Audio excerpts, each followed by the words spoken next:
We can't speak on behalf of leases, but the permittee, whoever the permittee is responsible for the EIA, and they would also be responsible for any regulation or law under their permitting process. Then who do you hold accountable if the permit is issued to Shore, but in actuality, it's Texaco who comes in here and is actually conducting the operations? The permittee is responsible for all aspects of the drilling. Okay, and is Shore, as part of that permitting process, do you actually look at, is Shore financially able to, as you say, supply water to our entire community in the event that they contaminate our aquifer? That's what we would review during the EIA. Once submitted, we would look at that criteria, and then we would ask those same questions once reviewing that.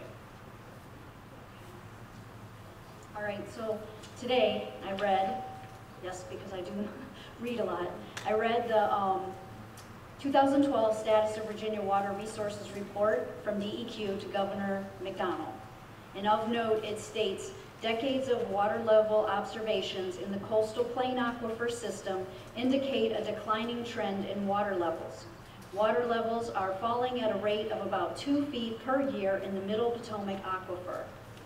Do you feel that there should be any type of concern with regards to allowing fracking to use our aquifer groundwater for their purposes? Groundwater withdrawals in Virginia are regulated by the Department of Environmental Quality, and I would recommend that you address those questions. And we plan to have DEQ here, and that is part of the whole process, right? So.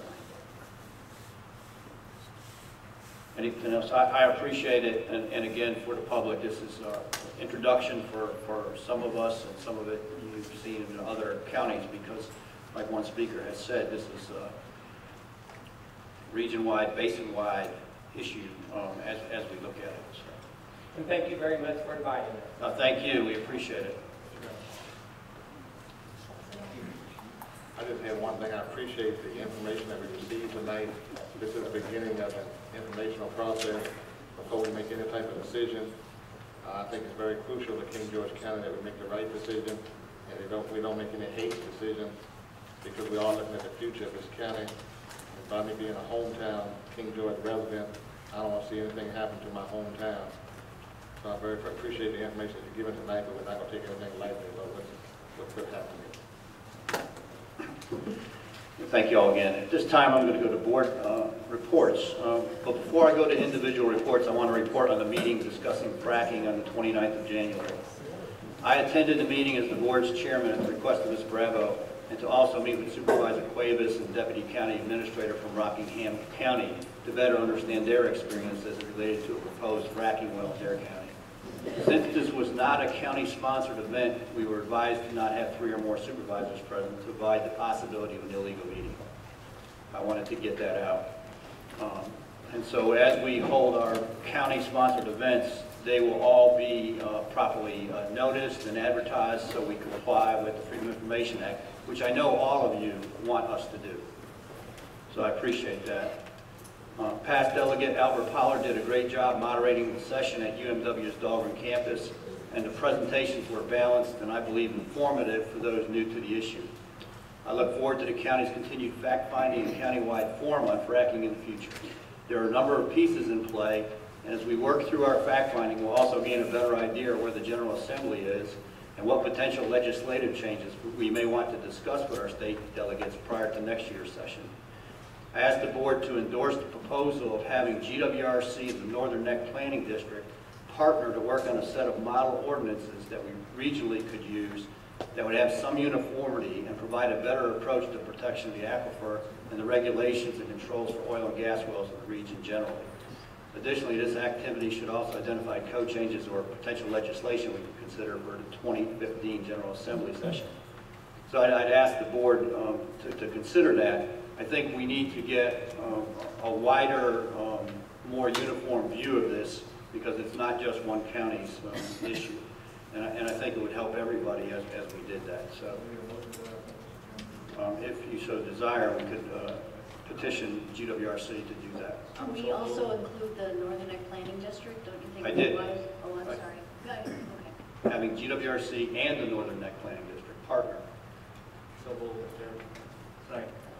Motion's been made and probably seconded. Any discussion? Hearing none. All those in favor? Aye. Opposed? Chair votes aye. Motion carries. This time we'll go to our normal board reports. Mr. Howard. Or Mr. Sisson. I'll start. Either way, it doesn't. I just want to thank everyone for coming out tonight. Sorry to see some folks leaving, because I would like them to hear my comments. This meeting tonight is really the culmination of a number of months of work by the entire board, because we had the same concerns that you expressed this evening.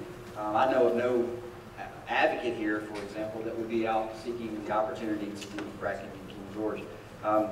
This meeting actually happened during my term as chair, as I worked with Delegate Margaret Ransom to make sure that we did have the state resources come in and give us an assessment of what they saw with this issue.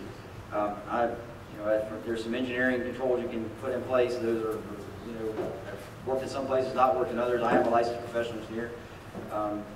However, I'm even more concerned about the impact on communities that this process, this mining has had. I ran Dome Sports since January 1st, 2004, and I've run on preserving our rural character here in King George. So that's still paramount to me. It's what I've been working for this entire term here on this board, and we'll continue to do so. So just want to make sure that some of the comments indicate that there may be some bubbling sense of support or effort to go out and pursue fracking. It's really been kind of the opposite of that. We've been working hard to make sure that we had the right protections in place and all the protections in place as allowed by the Code of Virginia. So that was one of the first steps, and that was having the county attorney deliver a presentation to us on the status of our ordinances and what protections they provide. So we're continuing to move down that path. There are some engineering things that we need to work as well, and the recommendation and now motion that we've made from Joe's recommendation speak to that, because we can deny every well permit in King George County, but if it's allowed in surrounding counties with inappropriate controls, then the impact on us could be just as severe. So we've got to not only put the legislative controls in place to give us the ability to make the decisions that are consistent with the character of our county, we've got to make sure that we work with the General Assembly, the DMME, and our surrounding communities to ensure that if we can't make a decision for them as to whether or not they allow wells. What we can do is try to drive them to be as tight on this as absolutely possible. So I think we're all on the same page here. That the public report out process, the public comment process doesn't facilitate that debate, or us to even jump in and confirm that, yep, we're with you. But I think that's what you'll find in for most of your comments. A couple of specific questions that were asked, I'd be glad to address. And Joe's really hit these a little bit already. Mr. Atkinson talked about a way for the supervisors to all attend. Absolutely there is. There's the formal government process, and we'll all be engaged in that. Each of us as individual supervisors certainly reserve the right to hold our own town hall meetings and information sessions, and that's a good thing to do. But what that doesn't do is that doesn't mean that we can all go legally and participate in that as a government session. So Ms. Bradley held her session, it was a good information session, I understand. But that doesn't, if I held the same thing, all of us couldn't come. So through our formal government channels, there are advertisement requirements so that you know this is going on, you know exactly what's going on. Tonight's one of those. Joe's talked numerous times about a town hall meeting upcoming that will facilitate that. So I hope that answers your question or concern there. It was asked about financial gain on the table. I have no personal financial gain. I got a lot of family and friends and things like that. I don't know whether they have leases or not, but I've given you my concerns and let you know that I'm not a supporter of this function in King George, so I don't see any conflict from that. So I don't know if there were other questions, but I highlighted some of them. Mr. Robertson opened the meeting talking about the wireless issue that we're working on, certainly trying to open up options there. I agree that we need to work our ordinance. We have crafted that ordinance relative to telecommunications targeting the cell industry, and I think we need to continue to have those strong controls for the cell industry, just due to the sheer engineering and size of towers that are associated with that. But we all specifically called out the need to look at those ordinances that we have in place to facilitate high-speed internet solutions across the board. So, and that's exactly why we still have a technology committee. So I think we're on board with taking a look at that as well. And just I wanted to mention two couple of things here. I wanted to thank the folks from DECA that were here tonight. They do great community work. They're great students. It's awesome to see them as student leaders. They're great partners of us as a board. We typically have a student rep that is supported by DECA and the Student Leadership Council that participates with us. Tonight's meeting was a little bit to make that happen, but Mr. Strauss coordinates that, and we really appreciate the opportunity to have our students participate. The two representatives tonight mentioned the Chamber of Commerce meeting. That does conflict with our first budget work session. We'll be in budget work sessions for the next 2-3 months, and that'll dominate a lot of our time. I also want to thank the Boy Scout Troop 191 for being here and listening to the pledge. It's always a privilege to have those folks with us. And the two items to report on. Saturday night, I attended the play at the high school. Always rave on the work that those students do. It's just Snow White and no different. So if you don't get a chance to get out and see those, I would really encourage you to go out and support those students. To use those events as fundraising opportunities for not only their own program, but for folks in need here in King George and around our community. So please support them. And then last night, I had an opportunity to participate in the middle school science fair awards. If you haven't seen that, you need to see that too. Because the bright minds that are out there and coming through our school system and the things that they're doing is just amazing. They'll be sitting at this bench and sitting in those seats in the not too distant future, and it's good to see the education they did and the innovation and the ideas that they're bringing to the table. That's all I have. Thank you very much. Thank you, Mr. Sisson. Mr. Howard. Thank you, Mr. Chairman. I don't have a whole lot to add to what Mr. Sisson said, although it's certainly good to see everyone out tonight. I think we heard the message loud and clear. We're going to have a number of these types of meetings, of sessions, to get your feedback, to get your input. I'm with Dale. I have no interest whatsoever, financially or any other, in fracking in King George County. I can assure you of that. None whatsoever. It was good that DMME was here tonight to give us their take, what it's going to take to get a well, what it's going to take to get a permit, if someone comes in, what happens, how long it takes. I thought it was interesting that fracking has been done for 50 years in the state of Virginia. And as you heard, no detrimental effect to drinking water or groundwater. Maybe we should follow up on that. I don't know. But I thought it was interesting to hear that. Good presentation. Like I say, a lot more work to be done, a lot more study, a lot more presentations, and I'm sure we'll have those. I too would like to have attended Ms. Bravo's session, and kudos for putting that on for everyone. But was advised not to go, so found something else to do. I did attend the Ralph Bunch Advisory Committee meeting last night. It was my first meeting being appointed on the board. With some work to do, we are heading for a presentation to the board on the vision, steps forward in June. And I think the chairman discussed last night a committee form, committee membership type thing to get some of our action items addressed. I think your presentation was last year, and so we're getting pretty close to where we need to get something together and make a presentation to the board. I too would like to thank the DECA folks and Boy Scouts for coming tonight, and that's all I have, Mr. Chairman. Thank you. Bravo.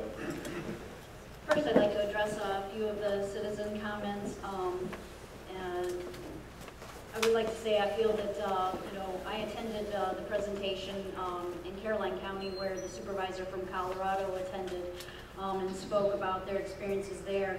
That's one of the reasons why I had Pablo come from Rockingham County to share his experiences with Department of Mines, Mineral and Energy.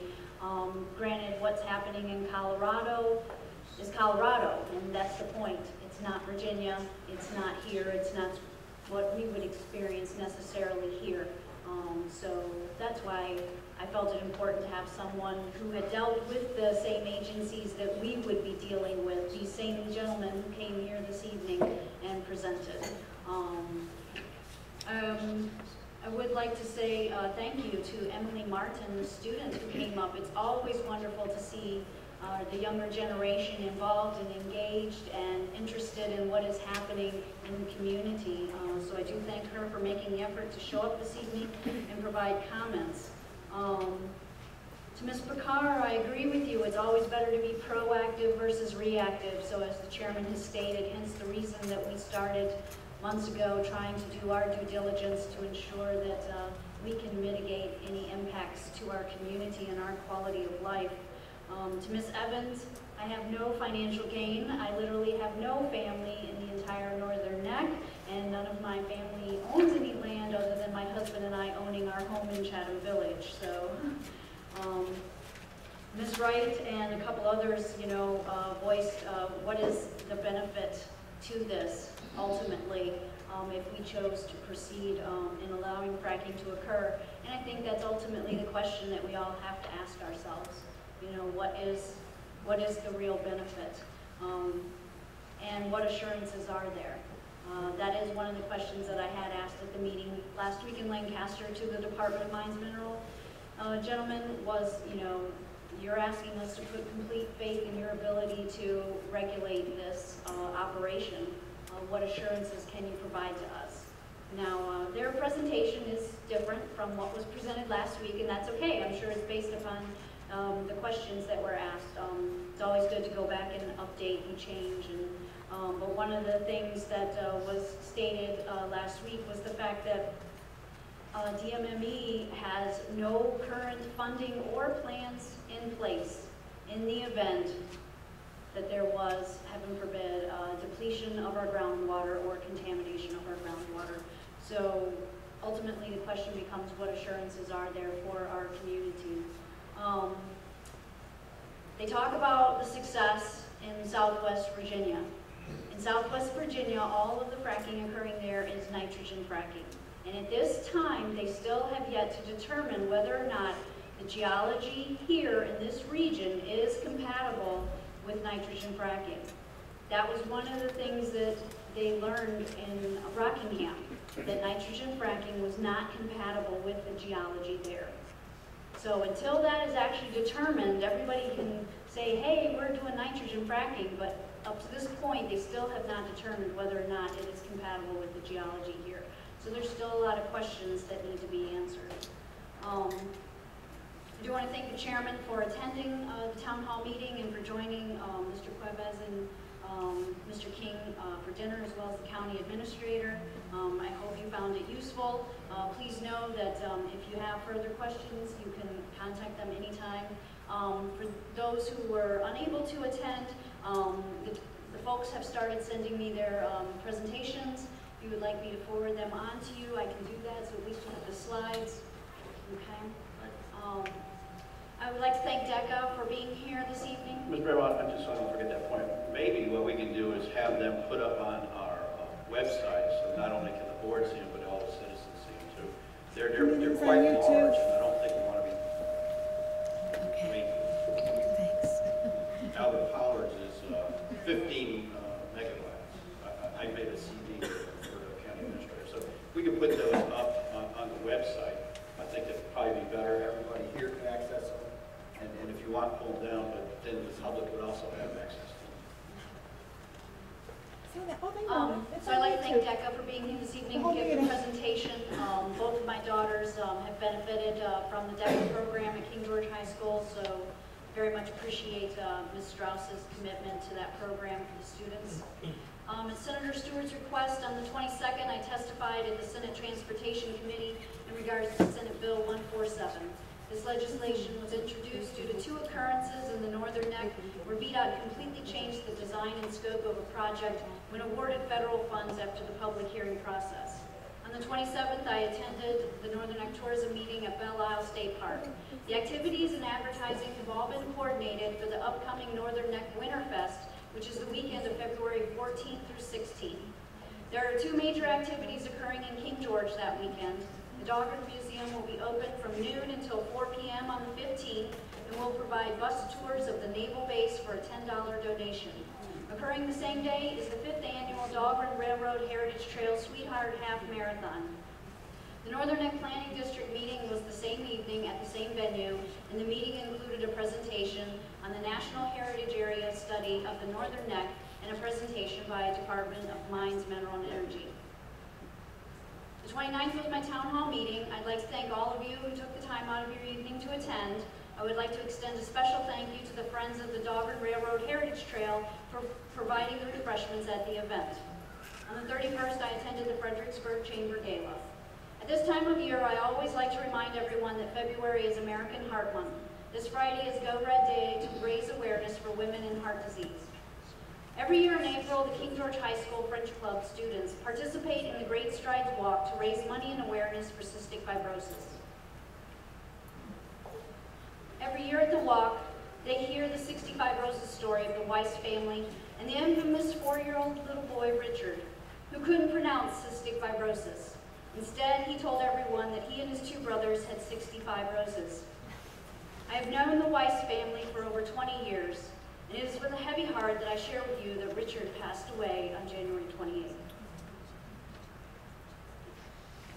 Thank you, Ms. Bravo. Ms. Brooks. Thank you, Mr. Chairman. First, I have no personal gain in fracking, and I really feel it has no benefit because it affects the quality of life in King George County. One thing I'd like to talk about, there was a fire in the Shallow District a couple of weeks ago on Round Hill Road, and when the tanker truck had to come back to the elementary school to fill up the tanker truck, and I requested that the county administrator and Chief Moody would look in to see where we can put some dry hydrants in Shiloh. I think it'd be beneficial to the residents there, so we wouldn't have to go so far for the tanker truck to get water. Hope the board would concur with that as well. I think that's all right. Yeah, I'm just saying I asked him to do that. I think that'd be a good thing. I thank everyone for being here tonight. Said a lot, you've heard everything that you all have said. A lot of information came forward tonight, but the main thing is your concerns, and we want to hear your concerns. Your concerns are very important for the future of King George County. And tonight, something I want to do that we do it every year, and I want to make a resolution recognizing February as Black History Month, February 2014, whereas the month of February has been set aside to honor the heritage of African Americans, acknowledge their many contributions to this area, the Commonwealth of our nation, and whereas those contributions often go unrecognized or unappreciated, and where it is fitting to recognize the role of Black Virginians and Black Americans in our nation's history, and to honor the many achievements and accomplishments made by African Americans to our economic, cultural, spiritual, and political development. Now therefore be it resolved that King George County Board of Supervisors to hereby recognize the month of February as Black History Month, and recognize and encourage county residents to take advantage of presentations, displays, and other materials available providing information on the contribution of African Americans. Second. Motion has been made and properly seconded. Any discussion? Hearing none, all those in favor? Aye. Opposed? Chair votes aye, motion carries. Thank you, Mr. Brooks. I would also like to recognize the speakers tonight from DECA and the Boy Scouts, and I think we still do have one of our students here. So he's just not up on the table. We hadn't planned for him, but he's attending tonight as a student government person, and we appreciate their involvement. Mr. Robinson, your wireless issues are on target. Those were put in when cell towers where we needed to make sure we knew where and what they were going to be and how they were going to be used. We'll look at that ordinance, our ordinance is, and see what updates we need to make since technology continues to change and there's new devices that clearly weren't intended to be under that ordinance. couple of takeaways from some of the, first of all, thank everybody for your comments and the civility that you all showed in bringing those comments forward. A couple things that takeaways. Last step first. I thought that was great. I really do. I think last step first is a good way to think about it. What do you do if it doesn't work? That's the question you really have to answer. As for financial gain, I have no financial gain. My house, 10 acres of land, and that's it. I have no family here. The goal of all this, at the end of the day, when we finish, what are we looking for? We're looking for a set of ordinances that are going to allow us to control, restrict, and do so in the safest manner possible that are legally enforceable in Virginia. It sounds easy, but Virginia law is not something that an ordinary person or people from other states understand. When we met Supervisor Cuevas and Deputy County Administrator King, the one thing that struck me was they were successful in tabling their resolution and the oil company went away. But they hadn't done anything. They hadn't started updating the ordinances. They haven't looked at their comp plan to see maybe there's changes they need to make. I was hoping we could actually gain some insight there, but hopefully we'll be able to provide them something so they can think about it as well, because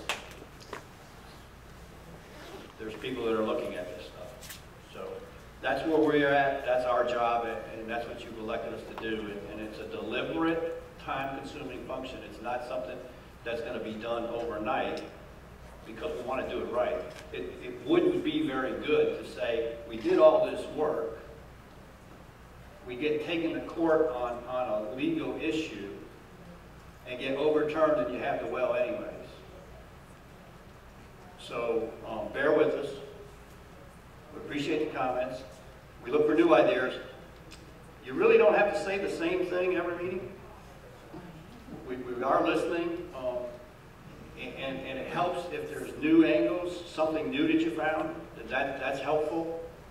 But fracking's bad every meeting, we get that, so help us. This research is, the internet's a blessing and an evil thing at the same time, because sorting out fact from fiction, I gotta tell you, I've been spending a lot of time, and it's not easy. What's truth, what's not? Is it something that I like, makes it good, it supports my point of view? Is that's the only valid stuff out there?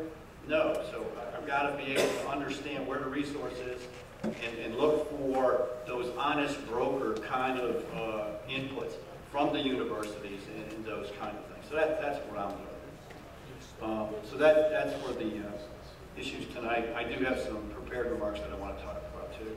On the 25th of January, I attended the Eagle Court of Honor of the Boy Scout Troop 206 to witness four of King George finalists be bestowed the rank of Eagle: Max Caldwell, John Fines Jr., Michael Such, and Trey Thompson. We brought greetings and congratulations to young men for their achievement and commitment to our community. They are really, those are the jewels we see out there, and they're everywhere. We heard about Ms. Bravo and Mr. Assistants seeing students doing great things in our community. And so we have a great future. Don't listen to the naysayers. The future's bright. We've got bright people. On the 28th, I attended several committee meetings of the Rappahannock United Way. As I noted at the beginning of board reports, I attended the fracking discussion at Ms. Bravo's town hall. On the 30th, I chaired the Rappahannock United Way Board of Directors meeting. On the 31st, I attended a meeting of the Resource Development Committee of the Rappahannock United Way, and I think January must have been United Way week, because I spent a whole week there. On the evening of the 1st of February, I attended the Fredericksburg Regional Chamber, I guess it was the 31st of January, I attended the Regional Chamber of Commerce Annual Gala. One of the awardees was retired Captain Ted Hans. He's a local business operator in Dahlgren, retired captain, He was awarded the Simpson Award for Lifetime Community Service and Leadership. I mean, we've got to be proud of folks. We've got people that put their life out there, their personal time, to make this place a better place. So we do acknowledge and recognize him for that. And